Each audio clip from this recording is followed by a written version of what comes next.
Hello, good morning friends. कैसे हो आप सब लोग?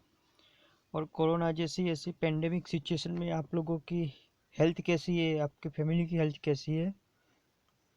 क्योंकि कोरोना ने पूरे विश्व में कहर मचा रखा है।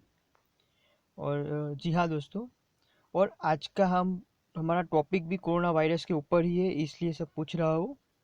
क्योंकि आज मैंने ऑल इन वन वीडियो बनाया है जिसमें हम कोरोना के बारे में पूरी जानकारी देंगे।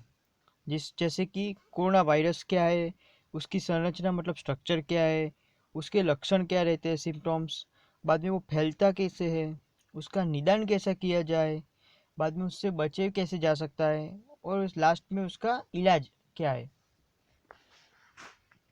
तो ज़्यादा समय वेस्ट ना करते हुए हम शुरू करते हैं कोरोना वायरस से। तो पहले देखते हैं कि कोरोना है क्या। कोरोना इन्फेक्शियस डिजीज़ के लिए जवाबदार रहता है, जो हमारी रेस्पिरेटरी सिस्टम पे जनरली अटैक करते हैं। तो वो होते हैं ग्रुप रिलेटेड आरएनए, और जिसको हम ऐसे बोल सकते हैं जूनोटिक। जूनोटिक का मतलब होता है कि spread from animal to human being. बाद में हम आगे देखें तो ऐसे कई तरह के ऐसे वायरस ऑलरेडी आ चुके हैं, जैसे कि 2003 में सार्स नाम का वायरस आया था, जिसको बोलते हैं हम सीवियर एक्यूट रेस्पिरेटरी सिंड्रोम। बाद में MERS, जिसको बोलते हैं मिडल ईस्ट रेस्पिरेटरी सिंड्रोम, जो कैमल और उसके प्रोडक्ट्स के थ्रू फैलता था। और 2019 में आप सभी लोग जानते ही है कोरोना वायरस डिसीज, जो 2019 में आया, मतलब उसका नाम रखा गया है कोविड-19। उसको सार्स कोव 2 नाम से भी जाना जाता है। अभी हम देखते हैं कोरोना का डिटेल में, तो उसका स्ट्रक्चर। तो स्ट्रक्चर में फर्स्ट ऑफ ऑल देखते हैं कि कोरोना को जो नाम है उसका मतलब रहता है कि क्राउन, मतलब जो राजा का क्राउन रहता है उसके ऊपर जो स्पाइक रहते हैं, उस हिसाब से उसका स्ट्रक्चर, इसको इसलिए कोरोना बोला जाता है। और उसके अंदर positive sense single stranded genome रहते हैं, जिसकी साइज लगभग 26 to 32 KB की रहती है ऑलमोस्ट। और वो लार्जेस्ट आरएनए वायरस है, और उसका डायमीटर अप्रोक्सीमेटली 120 to 125 नैनोमीटर होता है। अभी डिटेल में देखें तो कोरोना वायरस के स्ट्रक्चर में, तो उसका कोरोना वायरस दो लेयर से बना होगा। अंदर का लेयर रहता है एनवेलप, और आउटर होता है वो स्पाइक्स जिसके ऊपर रहते हैं। तो जो एनवेलप होता है वो लिपिड बाइलेयर का बना होता है, और जो स्पाइक्स रहते हैं वो हीमोग्लूटिनिन एस्टरेज नाम के सरफेस प्रोटीन से बने होते हैं, जिसका शेप क्लब टाइप का क्लब शेप रहता है। अभी आगे हम देखें कि सपोज किसी को कोरोना हुआ है नहीं, तो उसके लक्षण क्या रहते हैं, हमें पता कैसे चले कि उसको कोरोना जैसा कोरोना का संक्रमण हुआ है या नहीं। तो उसके सिम्टम्स से हम पता कर सकते हैं। तो उसमें दो तरह के सिम्टम्स रहते हैं, एक जो मोस्ट कॉमन रहते हैं कि हर एक में मोस्ट ऑफ पाए ही जाते हैं, और कुछ ऐसे भी रहते हैं जो लेस कॉमन रहते हैं, जो हर कोई में नहीं पाया जाता लेकिन उसके सिम्टम्स होते हैं। तो मोस्ट कॉमन सिम्टम्स में है फीवर, जिसमें बुखार आना, और टेम्परेचर अराउंड 100 से ऊपर चला जाता है। बाद में पेशेंट को ड्राई कफ होता है, और गला खराब होना, सॉर थ्रोट जिसको बोलते हैं हम। और जो लेस कॉमन है, जिसमें हम बोल सकते हैं कि डायरिया, पेशेंट को लूज मोशन हो जाता है। और कभी कभी क्या होता है कि उसको स्मेल करने की या टेस्ट करने की जो कैपेसिटी होती है वो डाउन हो जाती है, तो वो टेस्ट करने में उसको दिक्कत आती है या स्मेल करने में उसको दिक्कत आती है। अभी हम आगे देखते हैं कि सपोज किसी आदमी को कोरोना हुआ है, वो कोरोना पॉजिटिव है, तो वो दूसरे लोगों को कैसे संक्रमित कर सकता है, वो दूसरे लोगों को कैसे फैला सकता है, कोरोना का स्प्रेड कैसे होता है। तो जानिए, चलो हम देखते हैं उसको। कोरोना कैसे फैलता है। कोरोना एक ड्रॉपलेट के फॉर्म में स्प्रेड होता है। अगर कोई आदमी जो कोरोना पॉजिटिव है वो खांसता है, या तो उसके रनिंग नोज चल रहा है उसको, तो जो सलाइवा या डिस्चार्ज रहता है नाक से जो निकलता है वो, अगर कोई व्यक्ति खांसता है तो उसके ड्रॉपलेट के थ्रू कोरोना वायरस सामने वाले हेल्दी पर्सन के होस्ट सेल के ऊपर अटैक करता है। और जो स्पाइक प्रोटीन रहते हैं वो मोस्टली अटैक करते हैं उसके ऊपर। और इससे होता क्या है कि जो होस्ट सेल रहता है उसके प्रोटीज टूट जाते हैं, तो उसकी वजह से जो स्पाइक प्रोटीन रहता है उसका एक्टिवेशन स्टार्ट हो जाता है, और इस तरह से उसका संक्रमण शुरू हो जाता है। अगर किसी व्यक्ति को कोरोना हुआ है या नहीं हुआ है, तो उसका डायग्नोसिस कैसे करेंगे, उसका निदान कैसे करेंगे। तो अभी तो उसके लिए दो मेथड अवेलेबल है, जिसका फर्स्ट वन है कि आरटीपीसीआर। आरटीपीसीआर मतलब कि real time reverse transcription polymerase chain reaction, जो बहुत ही एक्यूरेट माना जाता है। लेकिन उसका ड्रॉबैक ये है कि वो टाइम कंज्यूमिंग बहुत है और उसके लिए ट्रेन पर्सन चाहिए। तो सपोज हमें पूरे इंडिया में या पूरे विश्व में बहुत सारे एक साथ केस डायग्नोसिस करने हो, तो उसके लिए ये ड्रॉबैक ये है कि वो बहुत टाइम कंज्यूम करेगा।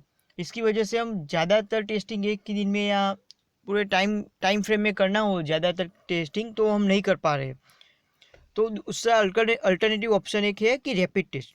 रैपिड टेस्ट में हम क्या करते हैं, एंटीजन एंटीबॉडी मैकेनिज्म के थ्रू, अगर किसी व्यक्ति को कोरोना हुआ है तो उसके अंदर एंटीजन होंगे, तो हमारा एंटीबॉडी कंट्रोल के थ्रू, हम एंटीजन एंटीबॉडी रिएक्शन के थ्रू हम उसको डिटेक्ट कर सकते हैं कि उसको कोरोना है या नहीं।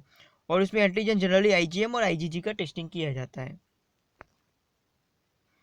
अभी कोरोना के लिए प्रिवेंटिव स्टेप कौन से होने चाहिए, क्या करना चाहिए जिससे हम कोरोना, सपोज कोई पॉजिटिव व्यक्ति है तो वो कैसे संक्रमण को रोक सके, या तो कोई हेल्दी पर्सन है वो कोरोना अपने आप को ना हो, अपने फैमिली को ना हो, तो उसके लिए क्या स्टेप ले सकता है, क्या क्या कर सकता है जिसकी वजह से ये स्प्रेड को कम किया जा सके।